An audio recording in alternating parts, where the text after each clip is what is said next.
ሰላም ሰላም ውድ ኢትዮ ቤተሰቦች እንዴት ናችሁልኝ? ሰላም ናችሁ ወይ? ከኔ ጋር ፈጣሪ የተመሰገነ ይሁን። ሁሉ መልካም፣ ሁሉ ሰላም።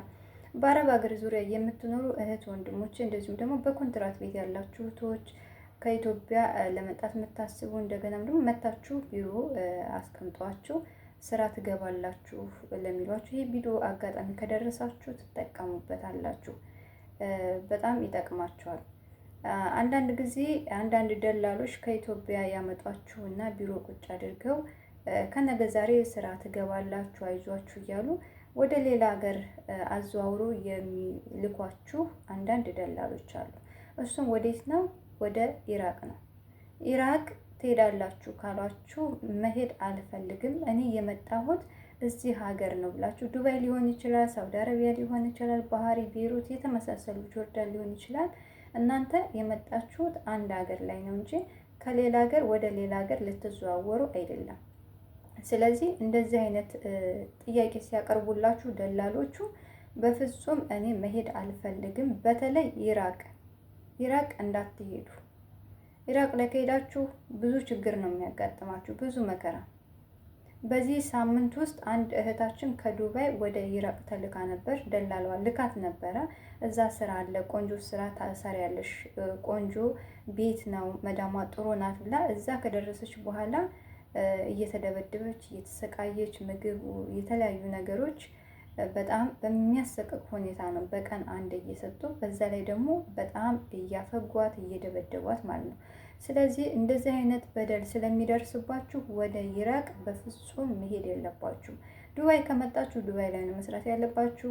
ሳውዲ አረቢያ ከሆነ ሳውዲ አረቢያ ላይ ነው። በቃ የመጣችሁበት ሀገር ነው እንጂ ወደ ሌላ ሀገር አዘዋውረው ሂዱ ሲሏችሁ አልሄድም በሉ። መሄድ የለባችሁም። የመጣችሁት አንድ ሀገር ላይ ነው። እዛው ሀገር ላይ ስራ ፈልገው ያስገባችሁ። ከመጀመሪያውም ስራ አለ ብለው ነው አይደል ያመጣችሁ። ስለዚህ እዛው ፈልገው እዛው ያስቀጥሯችሁ እንጂ በፍጹም ወደ ሌላ ሀገር እንዳትሄዱ። እንደዚሁም ደግሞ ወደ ታይላንድ፣ ወደ ማይናማር በተለያየ ስራ ዘርፍ ስራ አለ፣ ቆንጆ ስራ እስከ $1000 ትከፈላላችሁ እያሉ እንግዲህ ብዙ ኢትዮጵያኖች እንግዲህ ማይናማር ላይ በጣም በአሰቃቂ ሁኔታ ነው እያሳለፉ ያሉት። የማይናማር መንግስት እንግዲህ እነሱ ያሉበትን ካምፓኒ እንግዲህ አፈንድቶ በቦምብ ማለት ነው እንግዲህ ያው እነሱ ከወጡ በኋላ ከአንዱ ካምፓኒ ወደ አንዱ ካምፓኒ ከተዘዋወሩ በኋላ ነበር እንግዲህ አንዱ ካምፓኒ እየተመታው ማለት ነው። ይሄ ካምፓኒ ማለት የማፊያዎች የሚሰሩበት ነው። ማፊያዎች ከተለያዩ አገር ዜጎችን ያመጡና እዛ የኦንላይን ማጭበርበር ስራ ያሰሯቸዋል ማለት ነው። ካለ ደሞዝ ካለ ምንም ማለት ነው። ስለዚህ ብዙ በሺህ የሚቆጠሩ ማይናማር ላይ በጣም በስቃይ በሰቀቀን የሚያሳልፉ እህት ወንድሞች አሉ። በዚሁም ህግ አይቶ መንግስት አይቶ ዜጎቻችንን እንደው ቢቀበላቸው እንደው እግዚአብሔር ፈቅዶ ወደ አገራቸው ቢመለሱ ብዬ እኔ ከልቤ ነው የምመኘው። በምን ስቃይ ውስጥ ነው ያሉት። የኦንላይን ማጭበርበር፣ የገንዘብ ዝውውር፣ የተለያየ ነገሮች የሰው ዝውውር ላይ እንደዚህ ወንጀል ያለበት ላይ ነው እንግዲህ እያሰሯቸው ያሉት። ደሞዝ የሚባል ነገር ደግሞ የላቸውም። ካለ ደሞዝ ነው እያሰሯቸው ያለው ማለት ነው። ጨለማ ክፍል አለ። እንደዚሁም ደግሞ የኦንላይን ማጭበርበር ስራ ካልተሳካላቸው ደግሞ ድብደባ አለ፣ ረሃብ፣ ጥማት አለ። ሴትም ሆኑ ወንድ አንድ አይነት ስራ ነው የሚሰሩት። አንድ አይነትም ነው ድብደባ የሚደርስባቸው። የኦንላይን ማጭበርበር ስራ ምንድን ነው?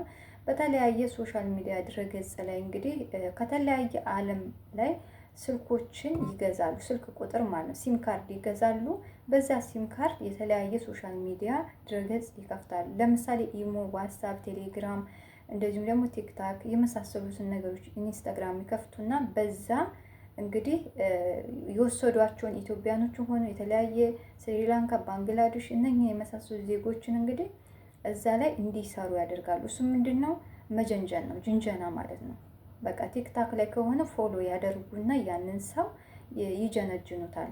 ልክ እንዴት ነው አንድ ሰው ከአንድ ሴት ጋራ እንዴት ነው ጅንጀና የሚያደርጉት ማለት ነው። እንደዛ እየጀነጀኑ ምን እንደሚፈልግ ምን አይነት ስራ እንደሚሰራ የተለያዩ ነገር ኢንፎርሜሽን ሁሉ ከወሰዱ በኋላ እንግዲህ እንደዚህ አይነት ቢዝነስ አለ ምናምን ብለው ያው ይጀነጅናሉ።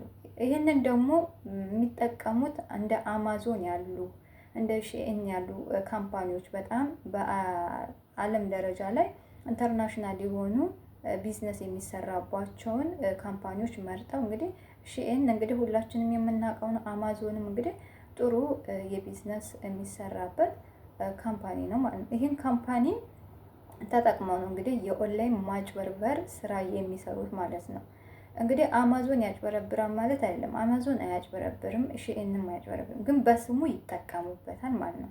በስሙ ነው እነሱ የሚያውቁት እንግዲህ ሺኤን ነው። እንደገናም ደግሞ አማዞን እኛ የምናውቀው እንግዲህ የተለያየ እቃዎች የሚጠለብበት ብዙ ነገሮች የምንገበያይበት ነገር ነው እንጂ በፍጹም እንደዚህ አይነት ነገር ይሰራል ብሎ ማንም እንትን አይልም።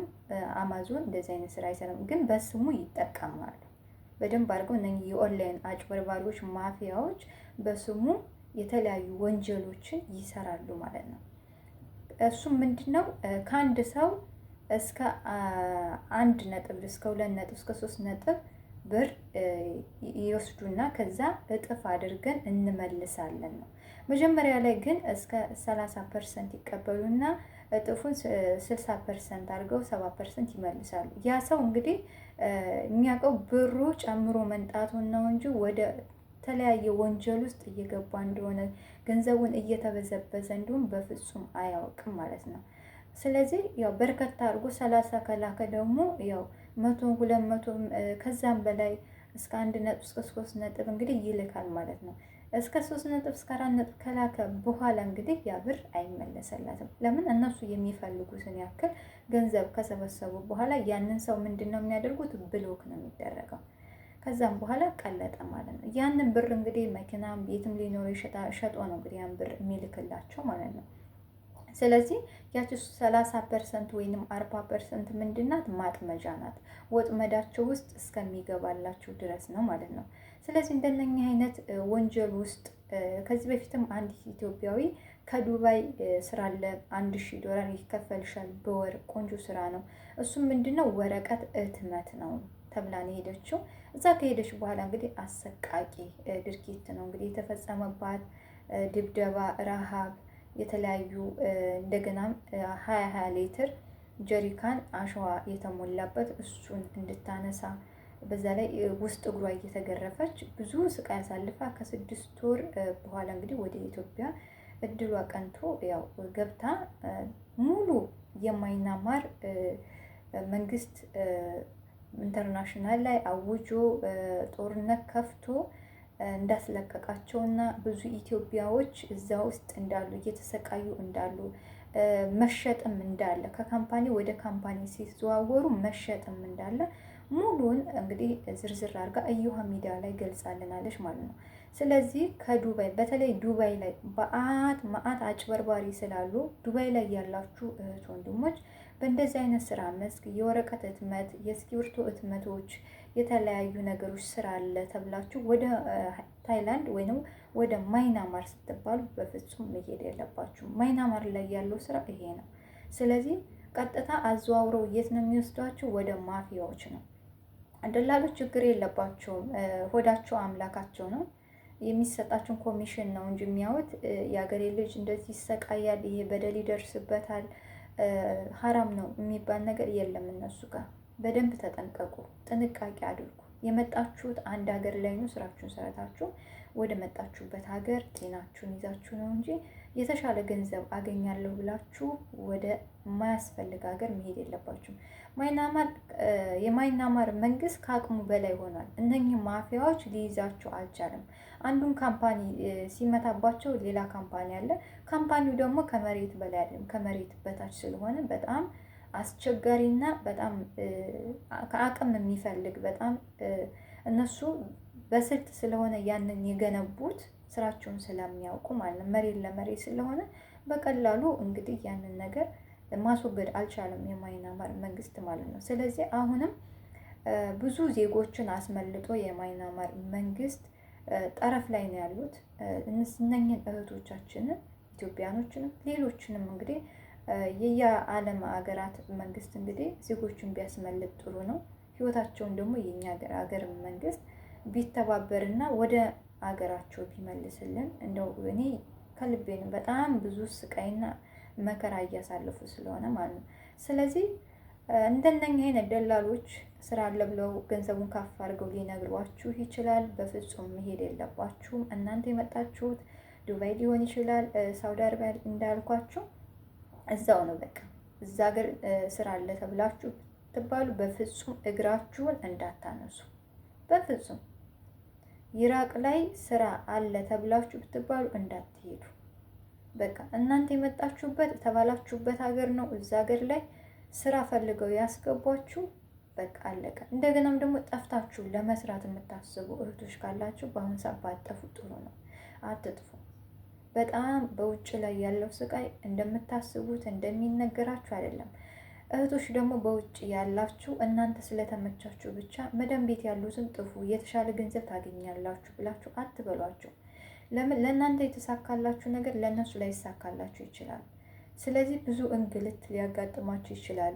ስለዚህ ስራ ሊያጡ ይችላሉ። አንዳንድ ጊዜም ቆም ብላችሁ አስቡ። ያለውን ነባራዊ ሁኔታ በውጭ ያለውን ነገር እንድትሄድ ንገሯቸው። በቃ ምንም ሳትጨምሩ ሳትቀንሱ ንገሯቸው። ስራቸውን ይስሩ፣ በሰላም ወደ ሀገራቸው ይግቡ። በጣም ብዙ ስቃይ ነው ያለው በውጭ ላይ ማለት ነው። እናንተ እንደምታስቡት አይደለም። ስራው ካልተስማማችሁ በመጣችሁበት ኤጀንት ወደ ቢሮ ተመልሳችሁ ቤት መቀየር ትችላላችሁ። በቃ አንዱ ቤት መጥፎ ቢሆን የተሻለ ደግሞ ቤት ሊኖር ይችላል። አታውቁም። ስለዚህ እናንተ መጥፋት የለባችሁም። ቪዲዮ ያስተምራል፣ ይጠቅማ ካላችሁ ሼር እያደረጋችሁ ሀሳባችሁን ለሌሎች አካፍሉ። አዳዲሶች ካላችሁ ሰብስክራይብ እያደረጋችሁ ቤቱን ተቀላቀሉ። ነባሮቹ እንግዲህ ሰብስክራይብ እያደረጋችሁ ለሌሎቹ እንዲደርስ በዚሁ መልእክታችሁን አስተላልፉ። እናንተም ደግሞ ላይክ እያደረጋችሁ ቪዲዮን ተቀላቀሉ። ሁሌም ላይክ አድርጉ። ጠቃሚ መረጃዎችን ነው ወደዚህ ቻናል ላይ የምለቅላችሁ። መልካም ጊዜ፣ መልካም ቆይታ።